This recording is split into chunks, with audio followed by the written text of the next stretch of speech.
Good morning friends.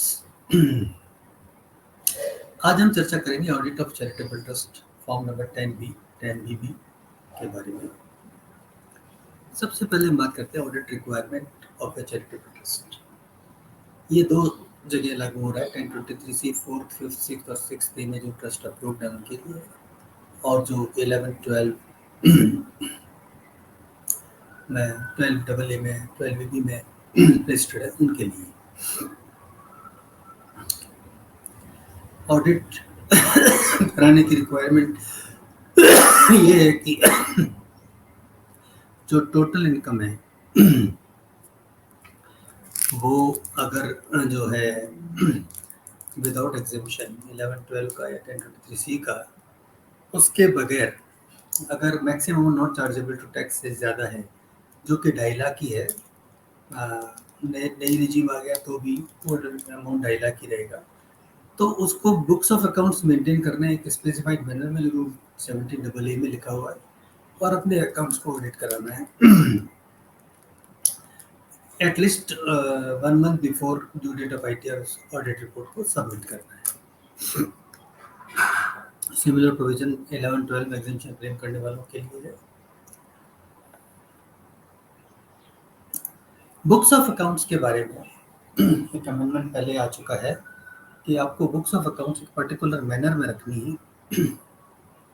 Rule 17AA इसके बारे में डिटेल गाइडलाइंस आपको देता है, उसको अपन डिस्कस करेंगे अभी।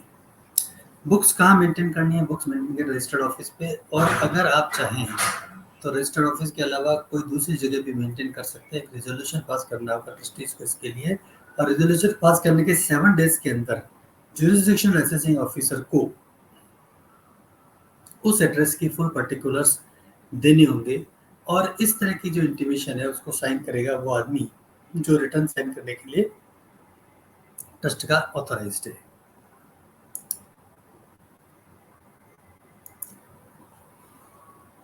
ये बुक्स मेंटेन का जो है असेसमेंट 2023-24 से स्पेसिफाइड मैनर में बुक्स आ गई थी। अगर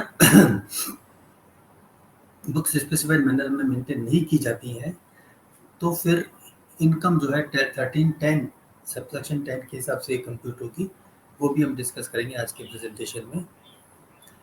लेकिन किसी ट्रस्ट की अगर ग्रॉस रिसीव 2 लाख की है तो उसको फिर 17AA को फॉलो करने की जरूरत नहीं रहेगी। अगर 1310 लागू होता है, बुक्स स्पेसिफाइड मैनर में मेंटेन नहीं की जाती हैं, या ऑडिट टाइम पे नहीं करवाई जाती है, ऑडिट रिपोर्ट टाइम पे फाइल नहीं होती है, या आप सेक्शन प्रोविजन टू सेक्शन 215 का वायलेशन करते हैं, तो 1310 लागू होता है। तो उस केस में इनकम कंप्यूटेशन का एक नया फॉर्मूला दिया गया है कि सारे रेवेन्यू एक्सपेंसेस जो भी आप इनकर करते हैं ऑब्जेक्ट्स ऑफ द ट्रस्ट के लिए, वो अलाउ होंगे प्रोवाइडेड रेवेन्यू रिसिप्ट से हो, वो मीट आउट और कॉर्पस फंड से ना किए जाएं। दूसरा, लोन और बोरिंग से कोई एक्सपेंडिचर अगर मीट आउट किया जाएगा तो अलाउ नहीं होगा। डेप्रिसिएशन जिस एसेट का एप्लीकेशन ऑफ इनकम क्लेम कर लिया गया है पूरा एक्विजिशन कॉस्ट, उसके केस में डेप्रिसिएशन नहीं मिलेगा। कंट्रीब्यूशन और donation to any other person allow नहीं होगा। 40A TDS नहीं काटा या काट के जमा नहीं किया, 40A3 पेमेंट्स कर दिए अदर देन स्पेसिफाइड अमाउंट 10,000 से ज़्यादा, 43A लास्ट ईयर आउटस्टैंडिंग का इस साल 10,000 से ज़्यादा payment other than specified amounts में कर दिए, वो डिसअलाउंस होंगी। और कोई सेट ऑफ लॉस नहीं मिलेगा, डेफिसिट नहीं मिलेगा। ये सारी कंडीशंस आपको लग जाएंगी अगर बुक्स स्पेसिफाइड मैनर में मेंटेन नहीं होते हैं तो। इसमें सबसे बड़ा जो अमेंडमेंट है वो ऑडिट वाला है कि अगर ऑडिट टाइम पे फाइल नहीं होती है तो पहले ये था कि आपका एग्जेम्पशन ही चला जाता था। हालांकि ITT से रिलीफ मिल जाता था, जुडिशरी से रिलीफ मिलता था, कि वो प्रोसीजरल है, लेकिन फिर भी एग्जेम्पशन चला जाता था। अब एग्जेम्पशन नहीं जाता है, पूरा एग्जेम्पशन मिल जाता है सब्जेक्ट टू सर्टेन कंडीशंस जो हमने डिस्कस अभी करी हैं। बुक्स क्या मेंटेन करनी है? रूल 17AA इसके ऊपर बहुत डिटेल में लिखता है। Cash book, ledger journal, copies of bills, जो है वो तो आपको रखनी ही है, original bills, any other book. इसके अलावा अगर आपने कोई बिजनेस अंडरटेकिंग हेल्ड किया हुआ है ट्रस्ट के अंदर, तो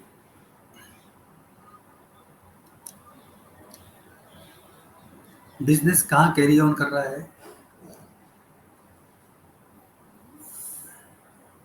और उसकी स्पेशल बुक्स मेंटेन करनी पड़ेगी आपको अलग से। इसके अलावा कोई प्रोजेक्ट आप रन कर रहे हैं तो record of all projects, name, address, objectives, income के बारे में record of income of the person, आपकी क्या क्या इनकम है उसका रिकॉर्ड रखना पड़ेगा। Voluntary contribution, name of donor, पर एड्रेस, परमानेंट अकाउंट नंबर, आधार नंबर, ये आपके पास होना चाहिए।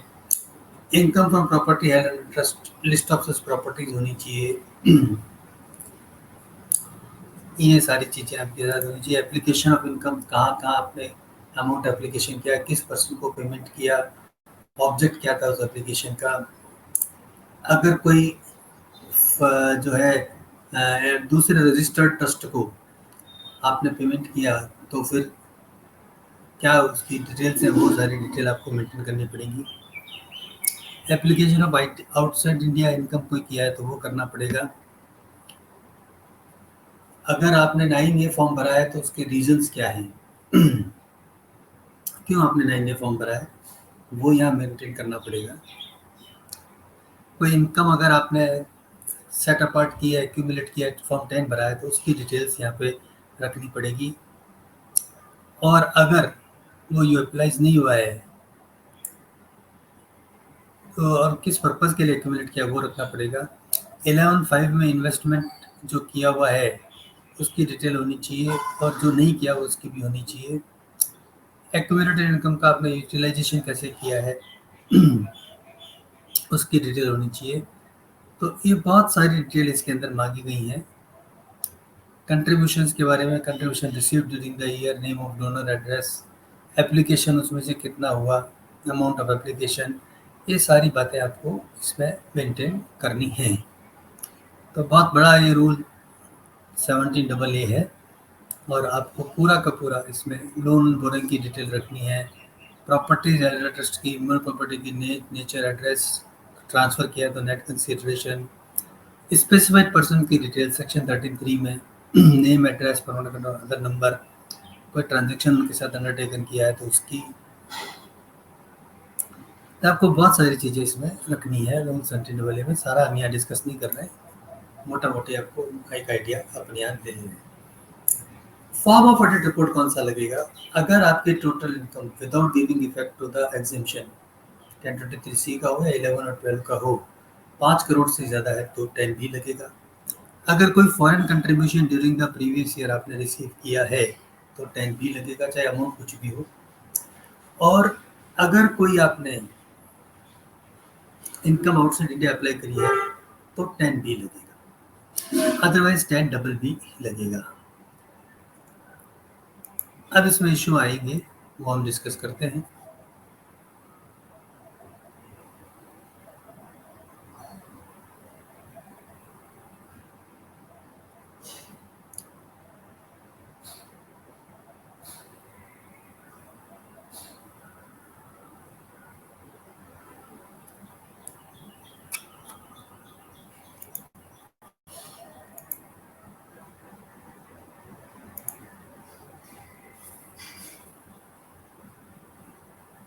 अब इसमें इशू आएगा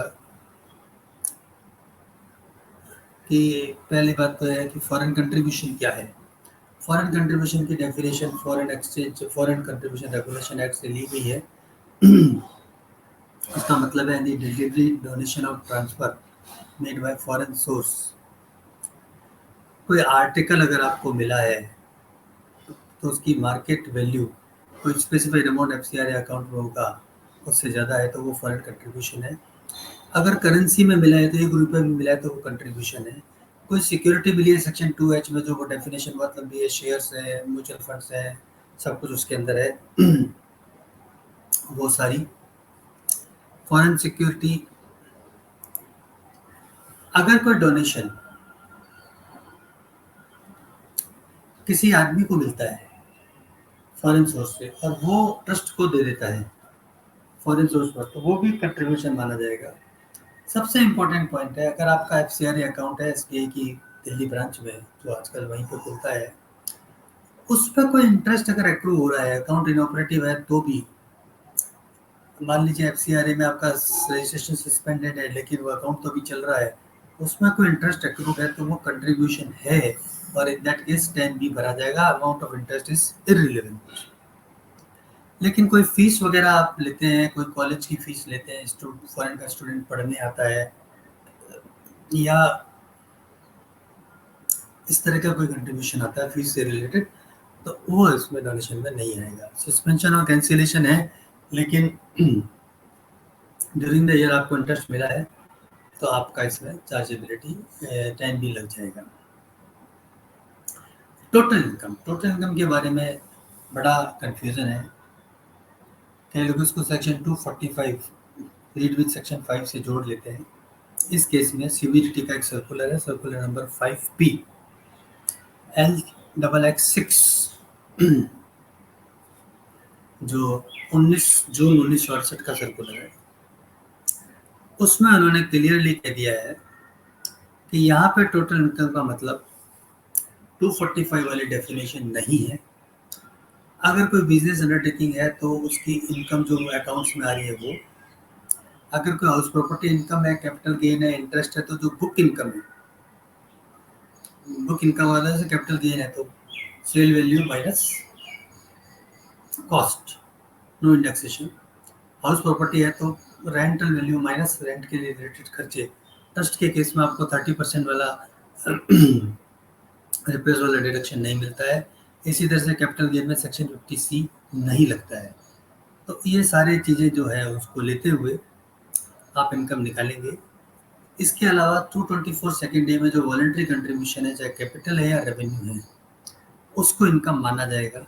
तो कुल मिला के आपके जो कंट्रीब्यूशन आए, कैपिटल और रेवेन्यू, वो ग्रॉस एसेट का पार्ट हो गए। लेकिन 10(1) में कोई एग्जेम्पशन इनकम है, 10(46) में वो इंक्लूड नहीं होगी। फिर इसमें income from business undertaking, interest income, capital gain, book income सब जोड़ करके जो फिगर आएगी वो आपकी 5 करोड़ की लिमिट के लिए देखी जाएगी। ये एस्टेब्लिश प्रिंसिपल है कि इसमें सेक्शन 14 के हिसाब से नहीं, कॉमर्शियल कंसेप्ट ऑफ इनकम चलता है। ये चीज़ें जो है, जैसी चैरिटी ट्रस्ट में कलकत्ता हाई कोर्ट ने भी कहा था कि real income which has been actually received has to be considered. Gujarat high court ने गंगा चैरिटी में कहा था that all outgoings must be deducted and only the surplus that remains in the IRS shall be considered for application. Nandlal Tolani trust में कहा था कि 24A का जो डिडक्शन है वो नहीं मिलेगा, लेकिन एक्चुअल एक्सपेंडिचर जो आपका है वो मिल जाएगा। इस केस में एक्चुअल एक्सपेंडिचर 13,635,000 हुआ था, वो अलाउ कर दिया गया था। तो इनकम जो है वो आप कमर्शियल मैनर में निकालेंगे। सेक्शन 50C गुरु दत्तात्रेय विशाखापट्टनम ट्रिब्यूनल, 24A का एक और जजमेंट है सिंधु समाज सेवा ITO एग्जेम्पशन का। इनकम सैलरी के अलावा कोई भी हो सकती है।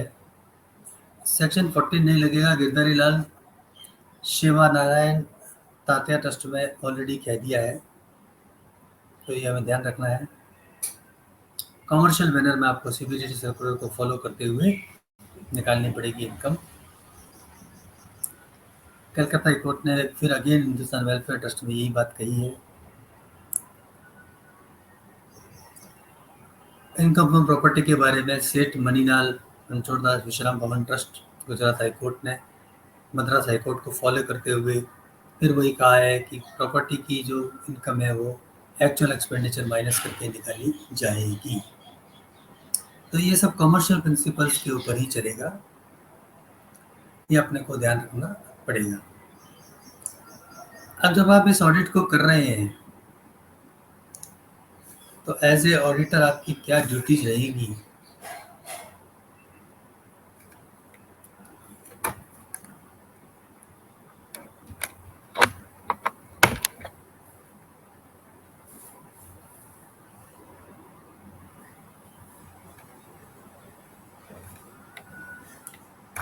माउस कोई दिक्कत आ गई है।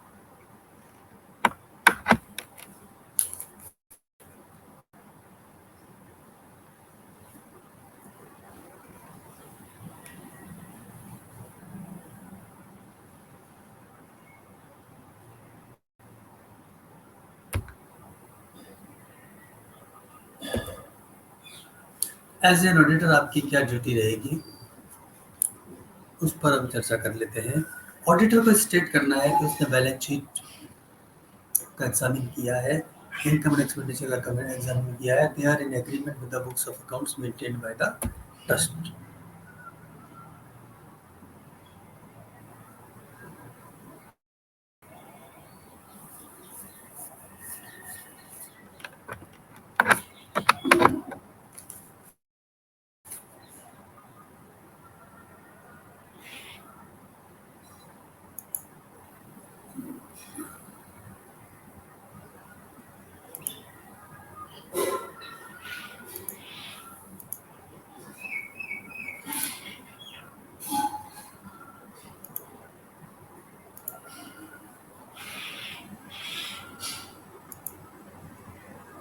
क्या हुआ है?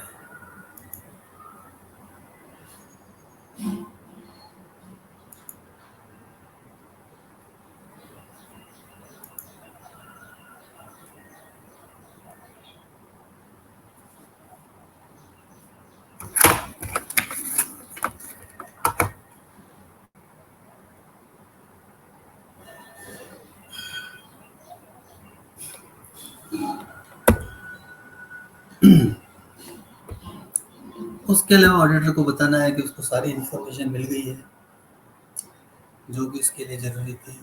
Maintenance of books of accounts में प्रॉपर बुक्स ऑफ अकाउंट्स उस रजिस्टर्ड ऑफिस पर है या नए एड्रेस पर है। अगर कम्युनिकेट नहीं किया है नया एड्रेस तो आपको रिपोर्ट में लिखना पड़ेगा।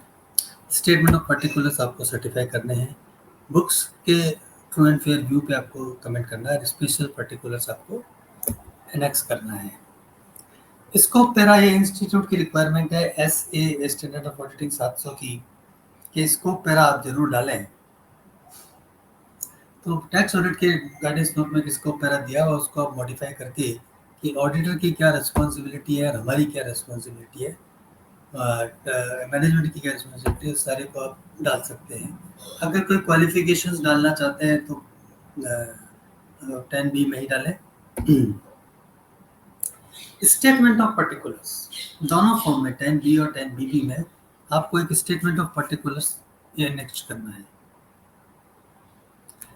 ये स्टेटमेंट ऑफ पर्टिकुलर्स जो है इसमें 10B में तो 49 क्लॉजेस है और 28 शेड्यूल है, लेकिन 10BB में 32 क्लॉजेस हैं और 6 शेड्यूल हैं। तो इसको ट्रू एंड करेक्ट सर्टिफाई करना है तो इसकी जिम्मेदारी बहुत ज़्यादा हो जाती है। सैंपल क्वालिफिकेशंस कुछ डाल सकते हैं। पर्टिकुलर्स ऑफ ऑथर फाउंडर्स का एक सर्कुलर भी है सीबीडीटी का, आगे डिस्कस करेंगे, जिसमें एक आ गया है कि जो लिस्ट मैनेजमेंट प्रोवाइड करता है ऑडिटर उस पर रिलाई कर सकता है। मॉडिफिकेशन ऑफ ऑब्जेक्ट्स का जो है आप सर्टिफिकेट जरूर लें कि मैनेजमेंट ने सर्टिफाई किया है कि हमने कोई ऑब्जेक्ट्स मॉडिफाई नहीं किए हैं, और अगर किए हैं तो फिर फॉर्म 30 दिन के अंदर उनको करना था। मेन ऑडिट रिपोर्ट दोनों केस में सेम है। फर्स्ट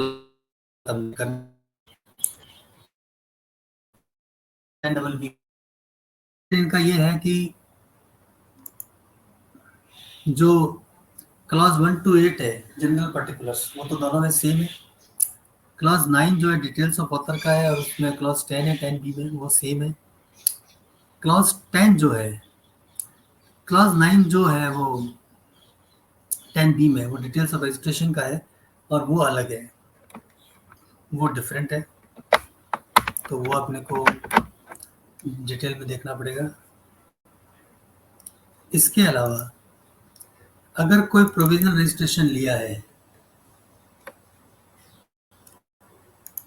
तो वो अपने को क्लॉज 10 में बताना है 10BB में, क्लॉज 13 में बताना है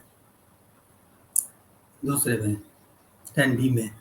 लेकिन 10BB में इंक्वायरी लिमिटेड है, सिर्फ जो है वो फाइनल अप्रूवल तक जाना है। उसमें एप्लीकेशन फॉर फाइनल अप्रूवल की स्टेटस भी आपको बतानी है कि पेंडिंग है, क्या हो रहा है उसके बारे में, वो भी आपको बताना पड़ेगा। Clause 11 details of books of account, clause 14 details of books of account दोनों में सेम है, लेकिन उसमें डिटेल ज़्यादा देनी है। 12 to 22 में वॉलंटरी कंट्रीब्यूशन है। फॉर्म 10B में इंक्वायरी एग्जॉस्टिव है। 23 to 26 एप्लीकेशन ऑफ इनकम है। वहाँ 31 to 34 है। 10B की क्लॉजेज डिस्कस करेंगे यहाँ पे, वहाँ एग्जॉस्टिव है। Clause 27 application from corpus, mode of application भी बताना है 10B में। Details of specified person application for their benefit, ये सेम है। स्पेसिफाइड वायलेशन सेम है। और क्लॉज 30 में डेप्रिसिएशन सेम है। TDS सेम है। शेड्यूल TDS डिसेबल सेम है। शेड्यूल 43 वगैरह सब सेम है। तो कुल मिला के ये आपका स्थिति है। क्लॉज 5 में आपको एड्रेस बताना है, जो एड्रेस रजिस्ट्रेशन के समय कम्युनिकेट किया गया है वो बताना है। क्लॉज 6 में वही 17AA में जो बुक्स आप दूसरी जगह रख रहे हैं, तो आपको उसके बारे में बताना पड़ेगा कि हमारी बुक्स जो है दूसरी जगह हमने रखी हुई हैं, और उस रेजोल्यूशन की कॉपी ऑडिटर को कलेक्ट करनी चाहिए, और इंटीमेशन 7 दिन में असेसिंग ऑफिसर को किया या नहीं किया ये वेरीफाई करना चाहिए। अगर वो नहीं करते हैं, नहीं किया है इंटीमेशन, तो अपनी रिपोर्ट में मेंशन करना चाहिए। कॉन्स्टिट्यूशन क्या है? ट्रस्ट है, सोसाइटी है, सेक्शन 8 कंपनी है, कोई अदर ऑब्लिगेशन है, इसकी आप कॉपी जरूर कलेक्ट कर लें। स्टैब्लिशमेंट, अगर अंडर इंस्ट्रूमेंट है तो इंस्ट्रूमेंट की कॉपी लेनी है। क्लॉज 9 में रजिस्ट्रेशन की डिटेल आपको देनी है, प्रोविजनल रजिस्ट्रेशन, अप्रूवल, जो फाइनल अप्रूवल लिया नहीं लिया, तो ये सारी आपको डिटेल्स लेनी है। क्लॉज 10 में details of author, founder, trustee, members, specified format है इसका एक, उसमें आपको डिटेल देनी है।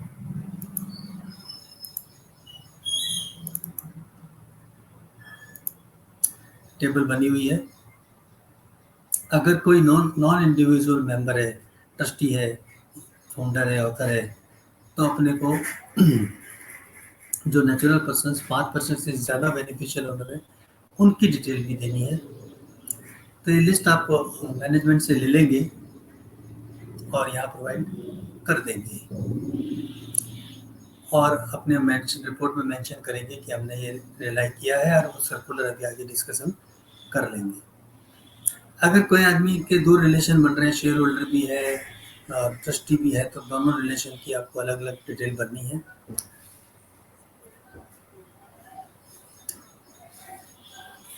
अगर शेयर होल्डिंग में कोई चेंज है तो उसकी डिटेल अपने को भरनी है। अगर पैन और अदर अवेलेबल नहीं है तो tax payer identification number, passport number, electronic voter ID card, driving licence number, ration card number भी हम दे सकते हैं।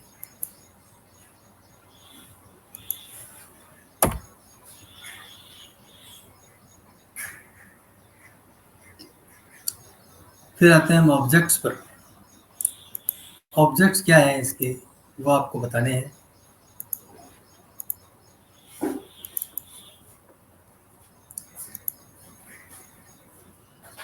इसको आप वेरीफाई कर सकते हैं जो ऑब्जेक्ट्स रजिस्ट्रेशन के समय दिए थे उससे, और रजिस्ट्रेशन के जो सर्टिफिकेट में आए हुए हैं उससे। अगर मल्टीपल ऑब्जेक्ट्स हैं तो मल्टीपल देने हैं।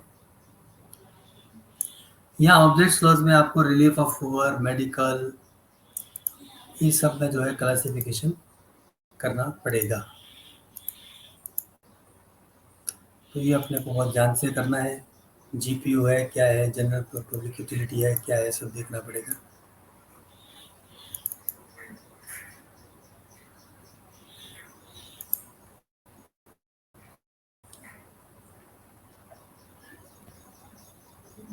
अगर कोई मॉडिफिकेशन हुआ ऑब्जेक्ट्स में तो यस नो में जवाब देना। अगर यस है तो डेट ऑफ अमेंडमेंट बतानी है, और उसके बाद बताना है कि कोई एप्लीकेशन किया है क्या मॉडिफिकेशन के बारे में, CIT एग्जामिशन को, जो 30 दिन में करना होता है, और अगर किया है तो उसकी डिटेल हमको यहाँ देनी है।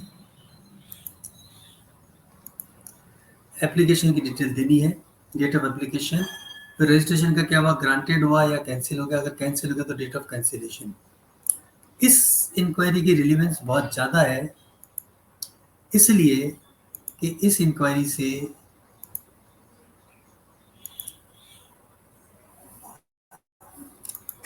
ये डिसाइड होगा। ये कंडीशन ऑफ एग्जेम्पशन है आज की डेट में कि अगर आप मॉडिफिकेशन करते हैं जिस ऑब्जेक्ट्स पे, जिस कंडीशंस पे आपको रजिस्ट्रेशन मिलता है, अगर आप उसमें कोई मॉडिफिकेशन करते हैं ऑब्जेक्ट्स में, तो आपको with in 30 days form 10 AB file करना होता है।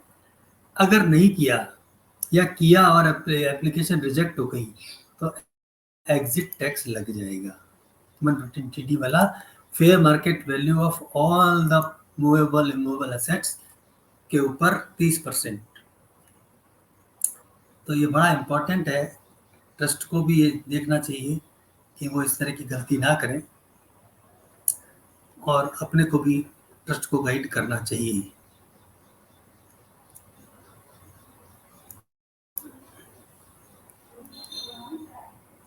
प्रोविजनल अप्रूवल, अगर कोई प्रोविजनल अप्रूवल है तो उसमें पूछा गया है कि प्रोविजनल अप्रूवल है तो उसमें पूछा गया है कि अगर एक्टिविटी कमेंस हुई है या नहीं हुई है। अगर एक्टिविटी कमेंस हो गई तो फाइनल अप्रूवल के लिए अप्लाई किया या नहीं किया। ये क्यों जरूरी है? एक्टिविटीज कमेंस होने के 6 मंथ्स या प्रोविजनल अप्रूवल के एंड पीरियड के एंड होने के 6 महीने पहले आपको फाइनल अप्रूवल के लिए अप्लाई करना होता है। तो एक्टिविटीज कमेंस, ऐसा हमने देखा पिछले 2-3 सालों में एक्टिविटीज कमेंस हो गई, प्रोविजनल के ऊपर फाइनल एग्जेम्पशन डिनाइल की, क्योंकि लोगों ने प्रोविजनल को ही फाइनल मान लिया। तो प्रोविजनल को प्रोविजनल माने, अगर आपके पास 3 साल वाला सर्टिफिकेट है तो वो प्रोविजनल है, 5 साल वाला है तो वो फाइनल है, भले ही उस पर प्रोविजनल लिखा हो। एक्चुअली शुरू में कुछ सर्टिफिकेट इशू हुए थे, उनपे प्रोविजनल लिख गया था, लेकिन थे वो 5 साल के। जब भी 5 साल का है तो उसमें आपको फाइनल है वो अप्रूवल, उसमें आपको वापस अप्लाई अभी नहीं करना है, 5 साल खत्म होने के 6 महीने पहले अप्लाई करना है। लेकिन जिनका 3 साल है वो प्रोविजनल है, तो उनको अब तक मौका नहीं है, बीच में मौका था। एक्टिविटीज कमेंस कब होती है इसकी कोई स्टेचुटरी गाइडेंस नहीं है, लेकिन अगर आपने फंड्स कलेक्ट करना शुरू कर दिया, डोनेशंस लेना शुरू कर दिया या उसका एप्लीकेशन शुरू कर दिया तो कमेंस द एक्टिविटीज, तो उस हिसाब से आप डिसीजन लें। फाइनल अप्रूवल की बात हम कर चुके हैं। क्लॉज 14 बुक्स ऑफ अकाउंट्स का है। Books of accounts other documents rule 17AA के हिसाब से हो रहे हैं या नहीं हो रहे हैं। अगर हो रहे हैं तो फिर वॉल्यूमिनस डिटेल्स प्रोवाइड आपको करनी है, और अगर नहीं हो रहे हैं तो फिर ऑडिटर को जो है वो मेंशन करना है कि क्या नहीं हो रहा है। अब डिटेल्स क्या देनी है? Nature of books of accounts, क्या क्या मेंटेन कर रहे हैं, whether maintained by the SSC, yes no, whether maintain on a computer system, yes no, whether maintain registered office, yes no. अगर मेंटेन रजिस्टर्ड ऑफिस में नहीं है तो कि दूसरा एड्रेस क्या है, उस एड्रेस पर रखने का डिसीजन क्या था, उसकी इंटीमेशन कब दी गई, ऑडिटेड है या नहीं, यस नो, ये आपको सारी चीजें मेंशन करनी है।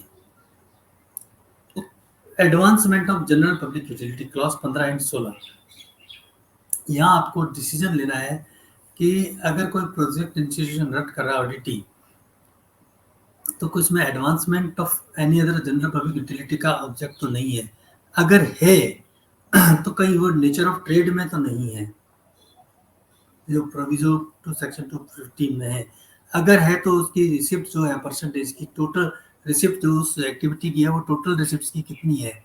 अगर 30% तक है तो अलाउबल है, 20% से ज़्यादा है तो मुश्किल है। अगर वो activity nature of trade during the course of actual carrying business है तो उसके बारे में बताना है कि एडवांसमेंट ऑफ जीपीओ के लिए इसको करना जरूरी था। कोई सर्विस अगर आप रेंडर कर रहे हैं तो परसेंटेज ऑफ रिसिप्ट इसी में बताना है। तो ये सब में आपको बताना है name of project, amount of aggregate annual receipts. ये advancement of general public utility का सारा ये इतना क्वेरी क्यों किया जा रहा है? गवर्नमेंट ने एक अमेंडमेंट कर दिया था प्रोविजन टू सेक्शन 215 के अंदर और पहले कि advancement of any other object of general public utility shall not be a charitable purpose if it involves the carrying on of any activity in the nature of trade, commerce or business, or any activity of rendering any services in relation to any trade, commerce or business for a cess or fees or any other consideration in respect to the nature of use or application or attention। कोई ये कह सकता है कि मैं nature of trade में जो कर रहा हूँ, कॉमर्स में जो काम कर रहा हूँ, बिजनेस में जो काम कर रहा हूँ, उसका पैसा तो मैं चैरिटी में लगा रहा हूँ, गवर्नमेंट ने इसको पता नहीं क्यों इसको मना कर दिया। हालांकि चैरिटी करने के लिए जो पैसा आएगा वो कहाँ से आएगा? या तो डोनेशन से आएगा, या मैं कोई बिजनेस डेडिकेट कर दूं तो चैरिटी के लिए, उस बिजनेस से पैसा आता रहे और वहां से जो है वो चैरिटी होती रहे। वैसे अलाउ होना चाहिए, लेकिन गवर्नमेंट मना करती है। तो गवर्नमेंट ने कहा कि ये तभी अलाउ होगा जब ये एक्टिविटी जो है actual carrying out of advancement of any other GPO में आप कर रहे हैं, और इसकी जो रिसिप्ट है इस एक्टिविटी की 20% ऑफ टोटल रिसिप्ट से ज़्यादा नहीं है। अगर 20% से ज़्यादा है, सेक्शन 13(10) लग जाएगा। अहमदाबाद अर्बन डेवलपमेंट अथॉरिटी में इस चीज़ को बहुत तरीके से एक्सप्लेन किया है सुप्रीम कोर्ट ने। वो जजमेंट जरूर पढ़ें अगर आप इस तरह की कोई ऑडिट कर रहे हैं तो।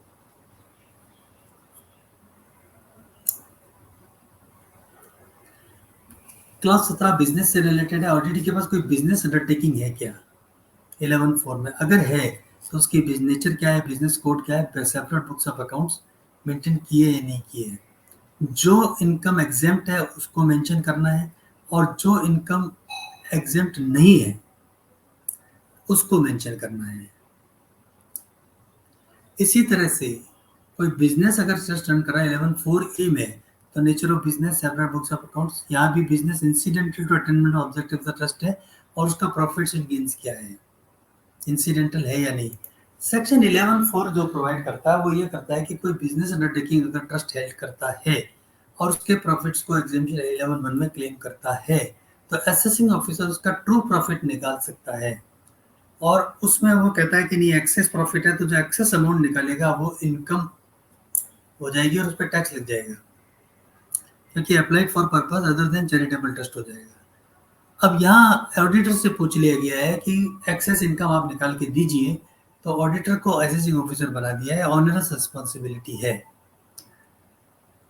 11(4) में आप बिजनेस तभी कर सकते हैं जब बिजनेस इंसिडेंटल हो to carrying on the activity of the charitable object, और उसकी separate books of accounts maintain हो, तब वो एग्जेम्पशन आपको मिल जाएगी। तो सेक्शन 11(4) तो अप्लाई होता है जब बिजनेस अंडरटेकिंग ट्रस्ट में हो जाती है, और 11(4) होता है ट्रस्ट जब बिजनेस कैरी करता है ट्रस्ट। तो ये दो चीजें इसमें डिफरेंस हम लोग को मिलता है।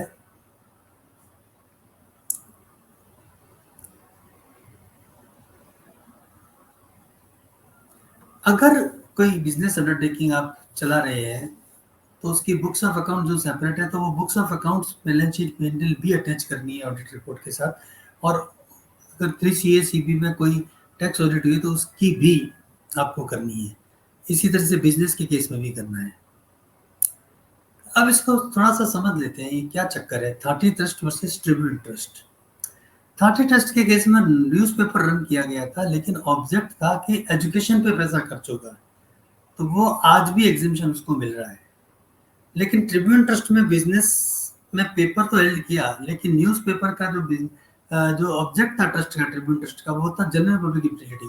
तो उसमें सुप्रीम कोर्ट ने अहमदाबाद अर्बन डेवलपमेंट अथॉरिटी के केस में कहा कि प्रोविजन टू सेक्शन 215 लगेगा, और 20% से ऊपर जाते ही आप हिट हो जाएंगे उस प्रोविजन से।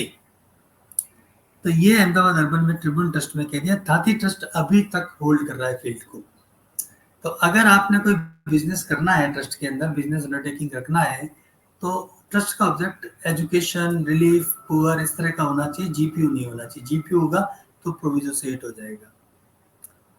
टीडीएस की डिटेल आपको देनी है। कोई टैक्स डिडक्टेड सोर्स हुआ है तो ट्रस्ट से आप कॉपी मांग सकते हैं टीडीएस सर्टिफिकेट की, 26 से एआईएस टीएस से वेरीफाई कर सकते हैं। तो आजकल बहुत नॉर्मल चीज है। एप्लीकेशन ऑफ सेक्शन 13 यस और नो में जवाब देना है। क्लॉज 20 में आगे डिटेल भी पूछी है। इस क्लॉज में सिर्फ पूछा है कि एप्लीकेबल है कि नहीं है, यस और नो। तो अगर प्रोविजन टू सेक्शन 215 20% से ज्यादा वाला क्लॉज लग रहा है, या ट्रेड और कॉमर्स जो कर रहे हैं वो not for the purpose of advancement of GPO कर रहे हैं, अगर बुक्स मेंटेन नहीं करी रूल 17(1) के हिसाब से, ऑडिट ड्यू डेट पे सबमिट नहीं हुई है, तो आपको ये यस और नो में इसका जवाब देना है। Class 21 to 25 form 10BD 80G में जो भी डोनेशन ले रहा है उसको फॉर्म 10BD फाइल करना होता है। उसी के आधार पे जो डोनी है उसके डोनर है उसके आईटीआर में ऑटो पॉपुलेट होगा, डिडक्शन मिलेगा। तो टोटल सम ऑफ डोनेशंस जो आपने 10BD में भरा है, एक तो वो फिगर आपको यहाँ भर देनी है। जो डोनेशन आप 10BD में नहीं रिपोर्ट कर पाए या रिपोर्ट करनी नहीं थी, उसका क्लासिफिकेशन करना है कि किसी टेम्पल, गुरुद्वारा, मंदिर की ट्रस्ट कर रहे हैं, तो उन्होंने कौन सा डोनेशन रिसीव किया है? एनी अदर ट्रस्ट ने जो है वो डोनेशन रिसीव किया, उस अमाउंट को यहाँ लिखना है। एटीजी 2A में कोई अगर अप्रूव्ड है तो उसको यहाँ लिखना है अमाउंट को, और उसको क्लासिफाई भी करना है, कैश डोनेशन 2000 से ज़्यादा है कि नहीं है, डोनेशन जो है वो अदर चैरिटेबल ट्रस्ट से कितना मिला है, और जो रिपोर्ट नहीं की गई तो 10BD में आइडेंटिफिकेशन नंबर नहीं था सामने वाले का, वो फिगर तीसरा अमाउंट आ गया। डोनेशन रिसीव्ड इन काइंड भी यहाँ रिपोर्ट करनी है, उसकी वैल्यू निकाल करके। ये तो आ गया 10BD। अब इन्होंने पूछा anonymous donation not chargeable to tax, 115 BBC 11 के हिसाब से, 115 BBC 2A के हिसाब से, 115 BBC 2B के हिसाब से, और जो चार्जेबल टू टैक्स है 30% उसका अमाउंट, और एनी अदर वॉलंटरी कंट्रीब्यूशन जो फॉर्म 10BD का पार्ट नहीं था। तो इस तरह से आपके टोटल वॉलंटरी कंट्रीब्यूशन आ जाएंगे, amount reported in 10BD plus amount not reported in 10BD, and उसमें से टोटल फॉरेन कंट्रीब्यूशन आपको अलग कर देना होगा।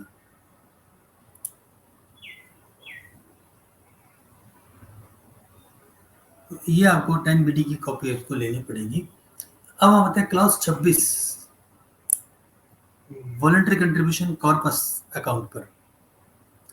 इसको बाइफरकेट करना है, corpus representing donation received for renovation of places notified, और 11(1)D में जो है कॉर्पस, 11(1)D में क्या है, made with specific direction shall form part of corpus subject to condition कि ये 11(5) में डिपॉजिट करके रखे जाएंगे और स्पेसिफिकली ईयर मार्क करके रखे जाएंगे। तो बैंक अकाउंट भी इसमें आता है, तो आप चाहें तो एवरी ईयर का एक अलग बैंक अकाउंट खोल सकते हैं। ईयर मार्किंग होना चाहिए कि कौन सी साल का कॉर्पस डोनेशन कितना अमाउंट है। टोटल वॉलंटरी कंट्रीब्यूशन आ जाएगा आपका, इसमें आपका जो है ये एक अमाउंट जो ये 23(6)D ये माइनस हो जाएगा। ये टोटल वॉलंटरी कंट्रीब्यूशन आपका यहाँ पे आ गया। इसमें आपका टोटल वॉलंटरी कंट्रीब्यूशन जो 24 में जो 10BD से लाए थे अपन वो आ गया, और आपका इसमें एक नहीं आएगा, जो एनोनिमस डोनेशन टैक्सेबल होगी 30% वो माइनस हो जाएगी। इसके अलावा कॉर्पस में जो मिली है वो ऐड हो जाएगी। आपका टोटल वॉलंटरी कंट्रीब्यूशन आ गया। टोटल वॉलंटरी कंट्रीब्यूशन का मतलब है G minus AD taxable at 30% plus corpus as a book. Other income, या अदर इनकम का मतलब वो नहीं है जो हम सीधा सीधा समझ रहे हैं। कोई भी अदर इनकम आपकी हुई है, इंटरेस्ट, रेंटल, वो आपको यहाँ मेंशन करनी है। इनकम अप्लाइड आउटसाइड इंडिया के बारे में पूछा गया है। इनकम अप्लाइड आउटसाइड इंडिया हो नहीं सकती, 11(1)C रेस्ट्रिक्ट करता है।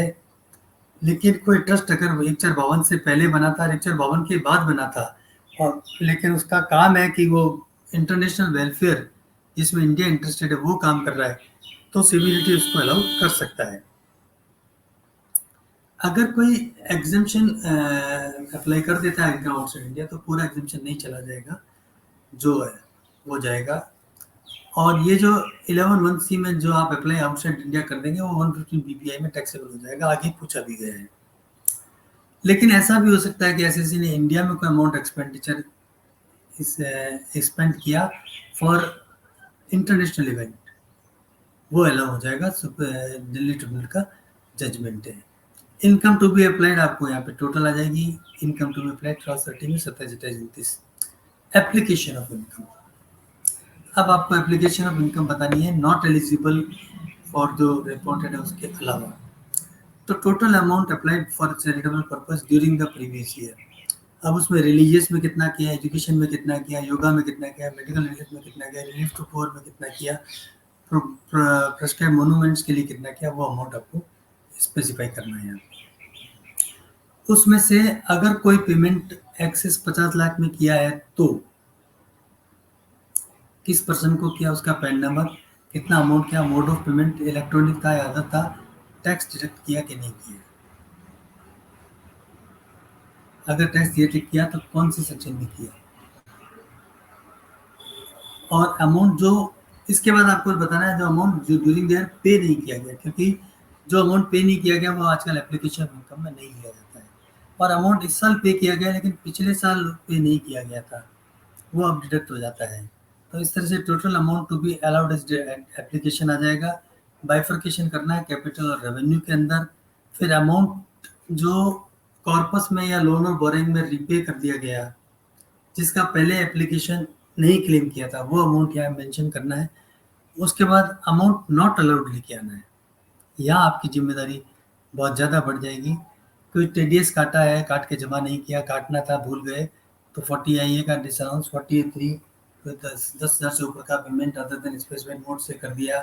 डोनेशन टू किसी रजिस्टर्ड ट्रस्ट को कर दिया, जो है वो सिमिलर ऑब्जेक्ट्स वाले को, लेकिन कॉर्पस के लिए कर दिया कि नॉन सिमिलर ऑब्जेक्ट्स वाले को कर दिया, रजिस्टर्ड तो था, अनरजिस्टर्ड को कर दिया। इस पे बहुत क्वेरी आती है कि सर अनरजिस्टर्ड को कर दिया क्या अलाउ है।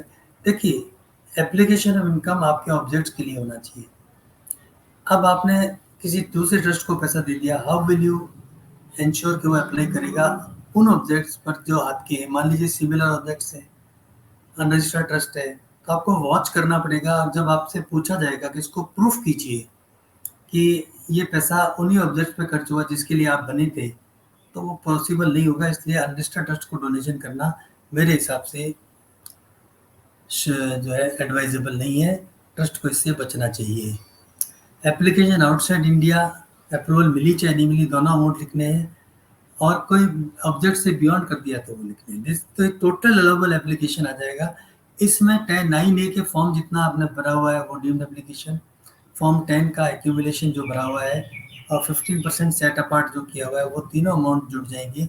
ये आपकी टैक्सेबल इनकम आ जाएगी। एप्लीकेशन ऑफ इनकम क्या होती है? एडमिनिस्ट्रेटिव एक्सपेंसेस हमेशा एप्लीकेशन ऑफ इनकम माने गए हैं। Birla journey trust, market committee, establishment expenses, Shri Ram trust. School के केस में उन्होंने कहा एडवर्टाइजमेंट है, ऑडिट फीस है, कन्वेंस एक्सपेंसेस है और लाइसेंस फीस है, ये सब माने गए। माँ Saraswati education society, Kolkata tribunal. Capital expenditure हमेशा आपके एप्लीकेशन ऑफ इनकम माने जाते हैं, सब्जेक्ट टू कंडीशन के वो ऑब्जेक्ट्स के लिए हो। और पेमेंट ऑफ टैक्सेस जो है वो एडवांस टैक्स हो चाहे नॉर्मल टैक्स हो, वो हमेशा एप्लीकेशन ऑफ इनकम माना जाता है। Donation return of, donation return of इसलिए एप्लीकेशन ऑफ इनकम माना जाता है कि पहले वो डोनेशन आपने एक्रूअल बेसिस पे टैक्स कर लिया होगा। कैश बेसिस पे रखेंगे तो रिटर्न ऑफ का चक्कर ही नहीं आएगा। तो ये वर्ल्ड वाइड अपने आप women world wide India trust में 69 ITR में मुंबई ट्रिब्यूनल ने इसको माना है। इंटर ट्रस्ट डोनेशंस पे बात कर लेते हैं। अब ये कर दिया है कि सिमिलरली रजिस्टर्ड ट्रस्ट को अगर आप कोई पैसा देते हैं तो 85% ही एप्लीकेशन ऑफ इनकम माना जाएगा। तो 100 रुपये दिए तो 85%, 15% नहीं माना जाएगा। इसी तरह से एक्यूमुलेटेड इनकम में से आपने कोई दे दिया पैसा तो एप्लीकेशन ऑफ इनकम नहीं माना जाएगा और इस पे 115 BBI में फ्लैट रेट पे टैक्स भी लग जाएगा। इसी तरह से करंट इनकम में से कॉर्पस के लिए पैसा दे दिया तो वो भी एप्लीकेशन ऑफ इनकम नहीं माना जाएगा। इसके अलावा जो इंटरेस्ट डोनेशन है वो आप कर सकते हैं। क्लास 33 में आपसे पूछा जा रहा है इनकम टैक्सेबल 115 BBI में क्या होगी। तो डीम्ड एप्लीकेशन जो है आपने 9A फॉर्म तो भर दिया लेकिन अप्लाई नहीं किया, जो उसकी कंडीशन है कि इस साल मैं अप्लाई नहीं कर पाया तो अगले साल करूँगा, अगले साल नहीं किया तो टैक्सेबल हो जाता है। जिस साल रिसीव हुआ उस साल या उसके अगले साल नहीं किया तो टैक्सेबल हो जाता है। तो वो अमाउंट टैक्सेबल हो जाएगा और वो यहाँ पे लिखना पड़ेगा 115 BBI में। एक्यूमुलेटेड इनकम जहाँ फॉर्म 10 भर दिया था लेकिन उसको किसी अदर पर्पस के लिए अप्लाई कर दिया, नॉट फॉर चैरिटेबल पर्पस। 11(5) में इन्वेस्टेड नहीं रहा वो पैसा, और जिस पर्पस के लिए एक्यूमुलेट किया था उस पर्पस के लिए यूज ही नहीं हुआ 5 साल के अंदर। बोनस ईयर अब नहीं है, 5वें साल में टैक्स हो जाएगा। और किसी दूसरे ट्रस्ट को क्रेडिट कर दिया तो वो सारा जो है यहाँ टैक्स हो जाएगा। इंटरेस्टेड पर्सन को 13(1)C में 13(1)D में कोई बेनिफिट दे दिया वो 115 BBI में टैक्स हो जाता है। और आउटसाइड इंडिया को एप्लीकेशन कर दिया तो 115 BBI में टैक्सेबल हो जाएगा। Anonymous donation, anonymous donation chargeable to tax clause 34 में आपसे वापस से पूछा गया है। एनोनिमस डोनेशन किस पे लागू होता है? 10(20)C 3rd AD AE पे भी लागू होता है, 4th 6th A पे लागू होता है, 11 पे भी लागू होता है। 30% of anonymous donation in excess of higher of 5% of total donation और 1 लाख। आप टोटल डोनेशन का 5% एनोनिमस ले सकते हैं और 1 लाख का तो बेसिक एग्जीबिशन है इसके अंदर। तो मान लीजिए आपका कोई ट्रस्ट है 1 करोड़ का, तो उसका 5%, 5 लाख रुपए आप एनोनिमस डोनेशन रख सकते हैं, उस पर टैक्स नहीं लगेगा। एनोनिमस डोनेशन का मतलब है कि आपके पास जो डोनर है उसका नेम एड्रेस नहीं है। Holi religious trust, partly religious partly charitable trust पे नहीं लगता है, एक्सेप्ट यूनिवर्सिटी और हॉस्पिटल। एनोनिमस डोनेशन के बारे में बहुत सारे जजमेंट है कि एसएससी ने नेम और एड्रेस दे दिया तो आप नहीं लगा सकते। मेष क्षत्रिय सभा जयपुर ट्रिब्यूनल, अगर नेम और एड्रेस है, पैन नंबर नहीं है, तो भी नहीं लगेगा क्योंकि रिक्वायरमेंट नहीं है। लॉ में नेम और एड्रेस की बात है। Siddharth academy of general and technical education Vishakha tribunal 68 to 69 C. Keshav social media में कह दिया नहीं लगेगा, ये नहीं लग सकता है। कंप्लीट रिकॉर्ड अगर आपने नहीं रखा है तो आप पे लग जाएगा 150 BBC। तो ये अपने को इसमें ध्यान रखना पड़ेगा।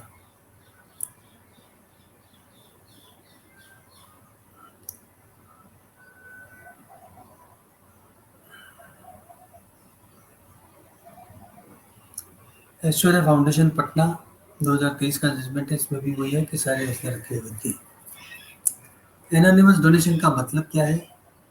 Any voluntary contribution to 24 academy capital और रेवेन्यू, उसके पास रिकॉर्ड नहीं है, उसका डोनर का आइडेंटिटी नहीं है, तो उसको जो है इसमें मान लिया जाता है एनोनिमस में।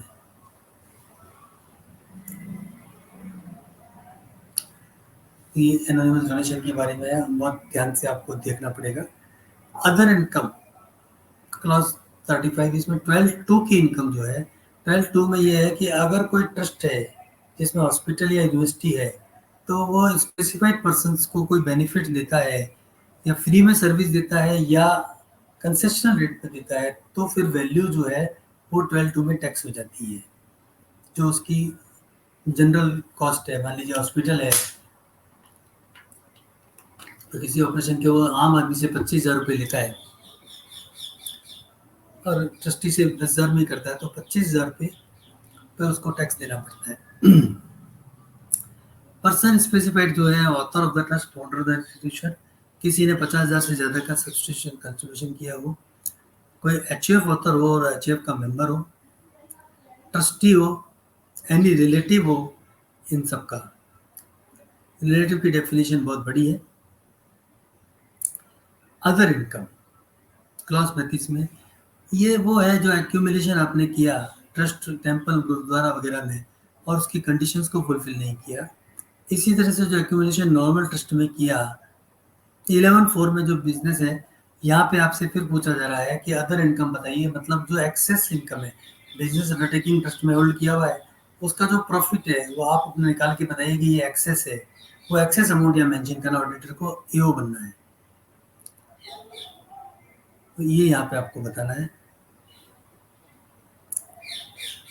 कैपिटल गेन्स का क्लॉज है क्लॉज 36 में। कंसिडरेशन बतानी है, नेट कंसिडरेशन यस, और डीम्ड एप्लीकेशन 11(1)(a) के हिसाब से क्लेम करिए। 11(1)(a) क्लॉज ए क्या कहता है कि जो कैपिटल एसेट है जो होली चैरिटेबल ट्रस्ट और रिलीजियस ट्रस्ट के उसमें है और उसने ट्रांसफर किया है और पूरा का पूरा net consideration other capital asset को एक्वायर में लगा दिया गया है, तो कैपिटल गेन को जो है वो डीम टू हैव अप्लाइड मान लिया जाएगा। तो जितनी नेट कंसिडरेशन पूरी लगा दी तो पूरी मान ली जाएगी, part of the net consideration utilise किया तो प्रोपोर्शनेट आपको मान ली जाएगी।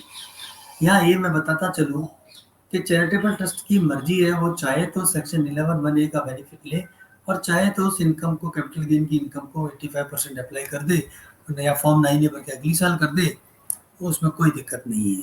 जरूरी नहीं है आपको 11(1)(a) में जाना है। इसी तरह से only charitable religious purposes part में है कोई चैरिटेबल, उसमें 11(1)(b) लगता है, बस इतना सही फर्क है। इन दोनों की डिटेल आपसे पूछी गई है। अब आपसे पूछा जा रहा है application out of certain incomes, तो आपको एक्यूमुलेटेड इनकम में से फॉर्म 10 वाली में से एप्लीकेशन बताना है, सेट अपार्ट इनकम में से 15 ईयर्स में से 15% वाली में से बताना है, नाइन ने में से एप्लीकेशन बताना है, कॉर्पस में से बताना है, बोरिंग्स में से बताना है, कितना अप्लाई कर दिया है। फिर क्लॉज 38 में इस एप्लीकेशन में 50 लाख से ऊपर का पेमेंट किसको किया है। 1310 अप्लाई होता है तो क्या प्रोविजो वायलेट हुआ है, AR फाइल नहीं हुआ है, ये सब आपको बताना है। इसमें income of the previous year minus total expenditure incurred in India, फिर एक्सपेंडिचर टू बी डिसअलाउड, जो हम सेक्शन 1310 पहले डिस्कस कर आए हैं, जो डिसअलाउंसेस होते हैं वो सारे डिसअलाउंसेस यहाँ आपको मेंशन करने पड़ेंगे।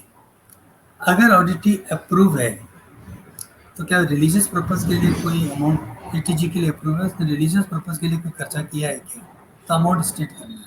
तो टोटल इनकम और अमाउंट स्टेट का परसेंटेज ऑफ एक्सपेंडिचर, जो रिलीजियस नेचर का टोटल इनकम की परसेंटेज निकालनी है। एक्सप्लेनेशन 3 कहता है कि रिलीजियस नेचर नहीं होना चाहिए, लेकिन सबसेक्शन 5B ऑफ ATG कहता है कि जो है वो रिलीजियस 5% ऑफ टोटल इनकम का कर सकते हैं, इसीलिए इंक्वायरी यहाँ पे की गई है।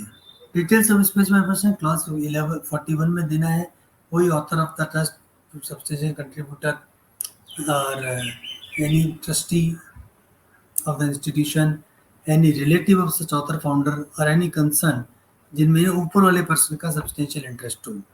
रिलेटिव का मतलब हस्बैंड, वाइफ, ब्रदर, सिस्टर और लीनियर असेंडेंट और डिसेंडेंट।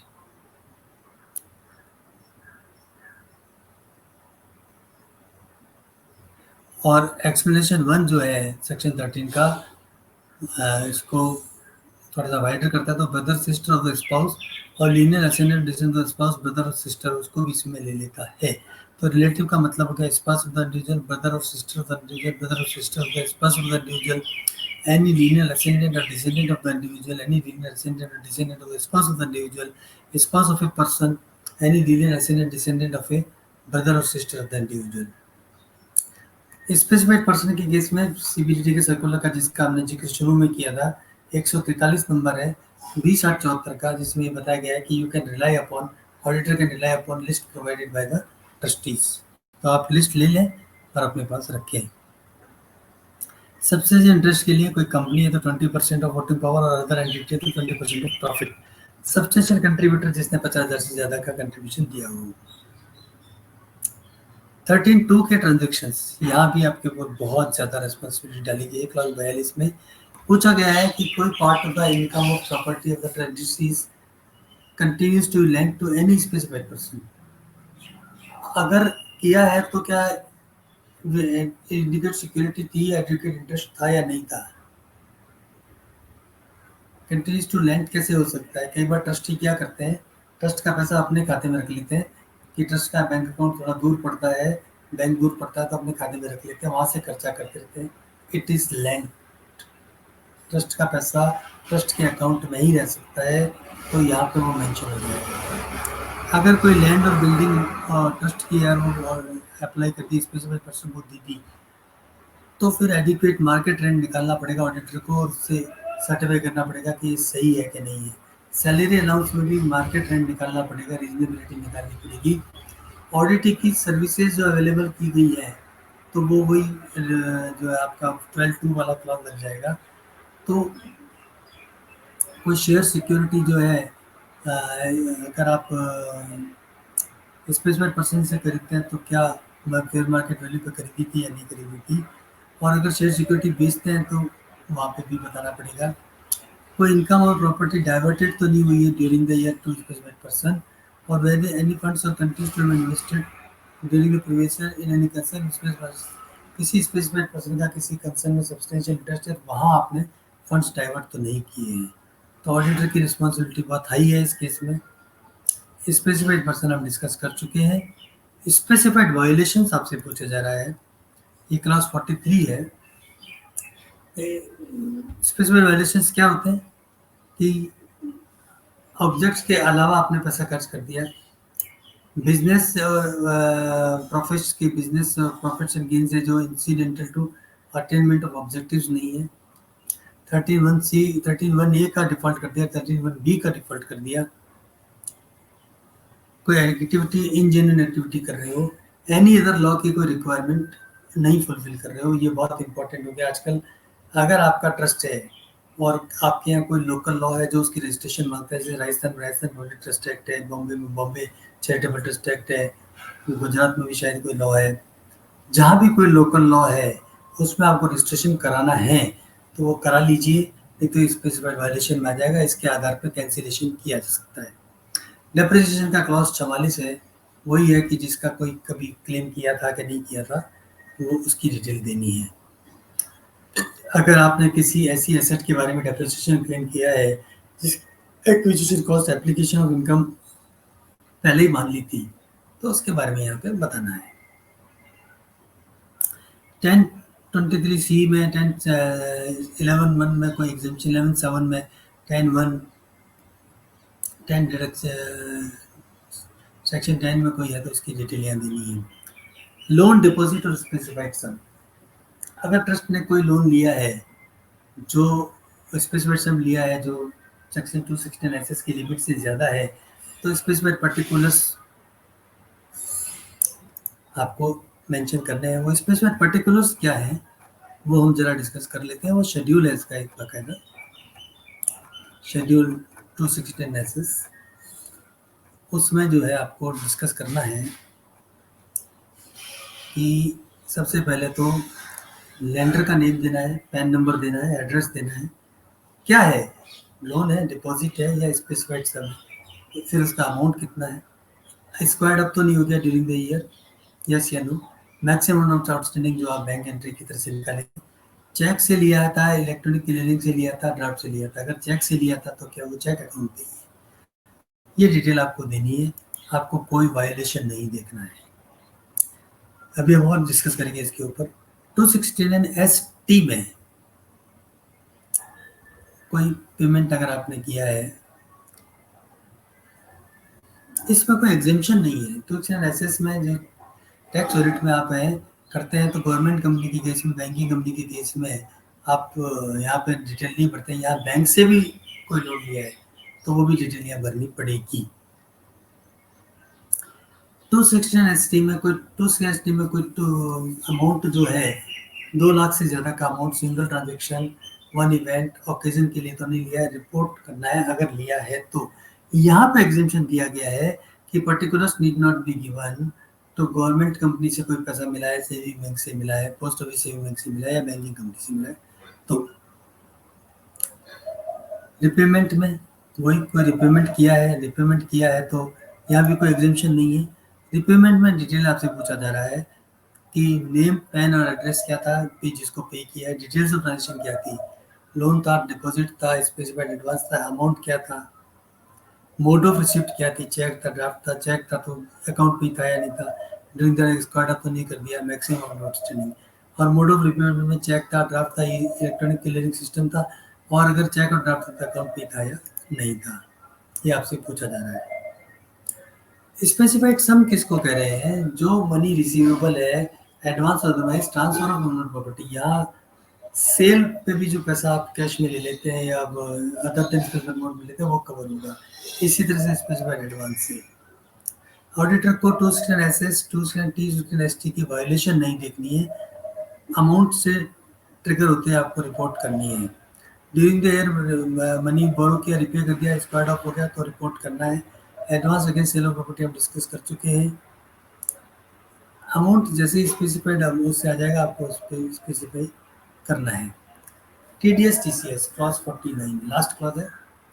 यहाँ पे आपको पूछा गया है कि क्या कोई टैक्स डिडक्शन कलेक्शन करना था, अगर करना था तो जैसे कार में 3 शेड्यूल करते हैं कि पेमेंट कितना था, टोटल अमाउंट और पेमेंट हुआ, मान लीजिए टोटल सैलरी, जो सैलरी पे टैक्स डिडक्टेबल था वो अमाउंट कितना था, टैक्स कितना काटा, कितना काटना था, शॉर्ट कितना है, रेट ऑफ टैक्स में शॉर्ट कितना, वो सब मेंशन हुआ करते हैं। फिर सेकेंड हमसे पूछा जाता है स्टेटमेंट फाइल करने की डेट, ड्यू डेट, और थर्ड हमसे पूछा जाता है कोई इंटरेस्ट पेबल है तो वो सारा हमको देखना है। और अगर हमने कोई लिखा कि टैक्स नहीं काटा तो फिर 31 क्लॉज में वहाँ पे मेंशन भी आपको करना पड़ेगा। इसके अलावा बहुत सारे शेड्यूल हैं, schedule corpus, details of foreign contribution, details of loans and borrowings, details of income applied outside India, details of deemed application, इसी तरह से accumulated income, taxed in earlier assessment year, details of accumulation, accumulated income tax in assessment under section 11(3), whether any part of income or lent or continues to be lent, building कोई किसी को available करा दी trustee को, salary allowance की details trustee को, services को made available कराई, share security purchase sale की डिटेल्स, कोई इमूवल प्रॉपर्टी की कराई, अदर लॉ का कोई वायलेशन है, टीडीएस डिसअलाउबल कितना है आपको मेंशन करना पड़ेगा, जिस पर पेमेंट पर डिटेल्स नहीं काटा और काट करके जमा नहीं किया, 48(3) तो उसकी एनालिसिस टी की हमने तो उसने टी की हमने कर ही ली है। एक शेड्यूल यहाँ स्पेशल हम मेंशन करना चाहेंगे, शेड्यूल कॉर्पस। इसमें एक कॉलम आता है applied income during the year, ये रिटर्न में भी आता है। और गलती इसमें क्या होती है कि जो मान लीजिए मैंने बिल्डिंग के लिए फंड किया था एक्यूमुलेट, मैंने बिल्डिंग बना लिया तो एकदम अप्लाइड में लिख देते हैं। यहाँ अप्लाइड का मतलब है जो कॉर्पस फंड को आपने गलत जगह अप्लाई कर दिया, करंट ऑब्जेक्ट्स के लिए अप्लाई कर दिया वो। यहाँ कॉर्पस का मतलब वो नहीं है, अप्लाइड का मतलब जो आपने सही अप्लाई किया है। तो अगर आपने कॉर्पस के एक्यूमुलेशन का जो पर्पस है उसके लिए अप्लाई किया है तो 11(5) में लिखना है या नहीं लिखना है। तो ये आज का हमारा जो डेलिब्रेशन था इस मुद्दे पर ये कंप्लीट हुआ। कोई क्वेरीज हो तो मेरे व्हाट्सएप नंबर पे कर सकते हैं, कोई प्रॉब्लम नहीं है, किसी भी वक्त पूछ सकते हैं।